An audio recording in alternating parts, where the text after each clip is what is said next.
I'm not a doctor, as I said, but according to Michael Lombardi, I do run the network now. So I had to make sure that I locked him in for show number one. Michael, how's it going? I'm doing great. Thank you.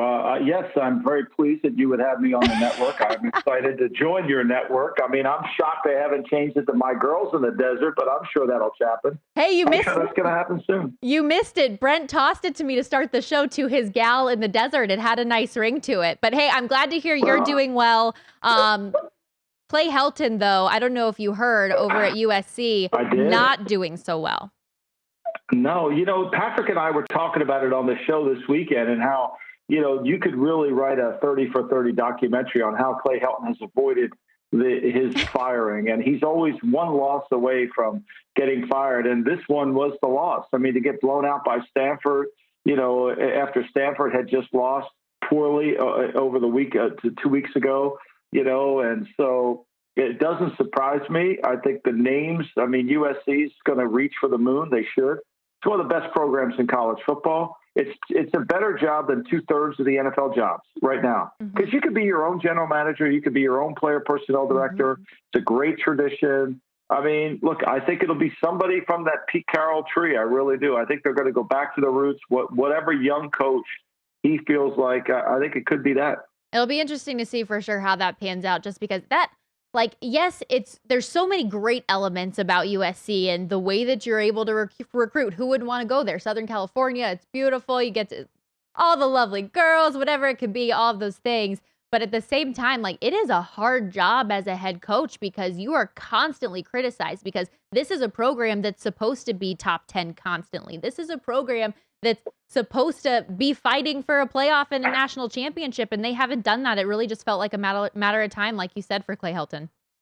Well, look, Larry Smith lost to Fresno State, and he was fired the next day. Yeah. This is what SC's about. They're not going to tolerate it. So, they have a standard of excellence that they expect, and they don't expect to lose to Stanford, especially when Stanford starts a young quarterback, after Stanford didn't play very well in the opener.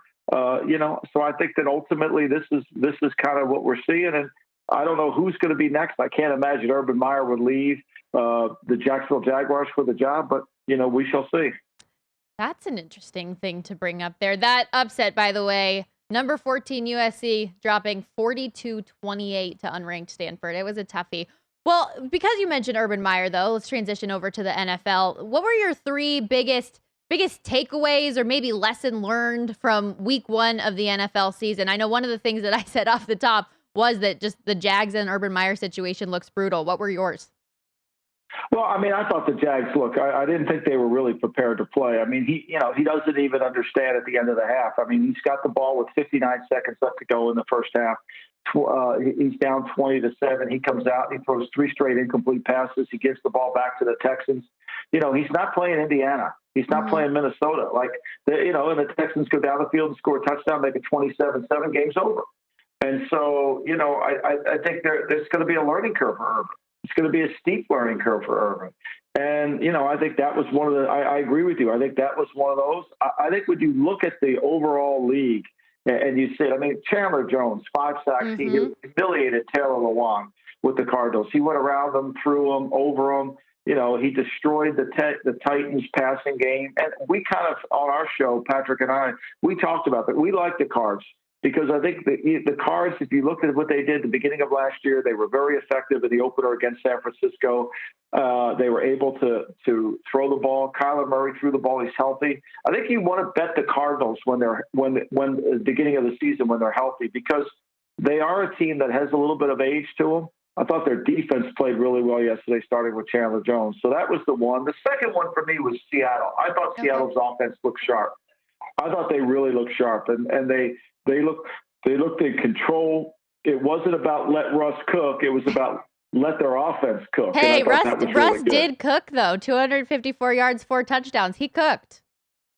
Yeah, well, he cooked, but he cooked within the same, he cooked in the same venue of running the ball, play action. It's what Pete wants. Everybody thinks Pete just wants to run the ball.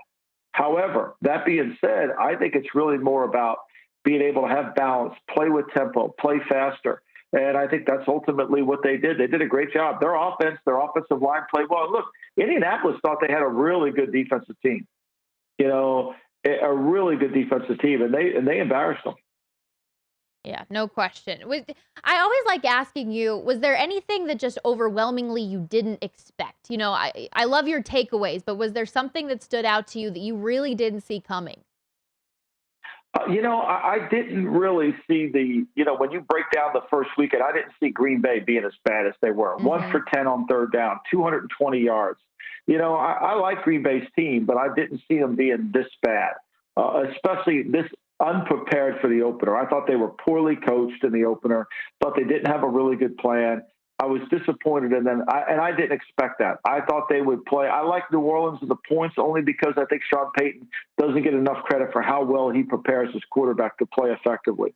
But that was the one that kind of surprised me the most, Stormy. Yeah, I agree with you. And that was kind of a balancing act, right? Because you want to, at least for me, I know I'm a big in-game bettor. The whole time, I'm consistently thinking there's no way that Aaron Rodgers is going to not get back into this game. There's no way he's going to throw another interception. And then lo and behold, that's what he does. And I credit a lot of that to the Saints defense and to Jameis Winston on the offensive side for what he was able to do in a game that I don't think anybody really gave them a shot. No, I mean, look, Winston played well. He's had one interception that got bailed out because of a roughing the passer call. But I think ultimately what really showed me something was the last two seasons. Really, the last 2 years, Drew Brees has benefited from Sean Payton's coaching. Drew Brees really hasn't been able to throw the ball down the field and make plays, and he's benefited from it. And Winston is now the beneficiary of Sean Payton's coaching, and they look good. They ran the football effectively. They were able to. Their offensive line is good. Their defensive line controlled the game. So I was pleasantly surprised. And Winston, throws 20 passes, completes 15 of them, makes plays down the field.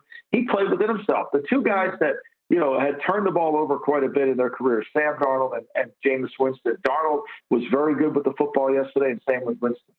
Yeah, I like that you referenced, though, that Drew Brees, we hadn't seen a pass thrown that far downfield in forever, it feels like, in New Orleans. So, yeah, good for Jameis week one, especially the zero interception, I think, is really the key takeaway on his stat line for sure. We got Monday Night Football tonight in Las Vegas at Allegiant Stadium, Michael Lombardi. The Raiders +4 as home dogs. What are your thoughts on this one tonight? Well, I like the Raiders in the points. I'm going to if I get the 4, I like it at 4.5. I like it at 4. I like it better than a field goal. I think the Raiders will play well tonight. I mean, they have to. I mean, look, they've got $100 million invested in their coach. It's about time. This is year 4. It's about time you step up and play, and it's a chance. I think they'll move the football. The Ravens are kind of beat up, especially with Marcus Peters out. That Chavion Young's got to now start. Also, when you look at their injury list, Jimmy Smith hasn't been healthy. This is a wounded team, and this is the right time to do it, to go in there and play them. Awesome. Thank you so much, Michael Lombardi. Appreciate you coming on for my first show. Keep running the network, Stormy. Get out of here. He's just bitter. I stole Stephanie. I'm sorry. I love her so much.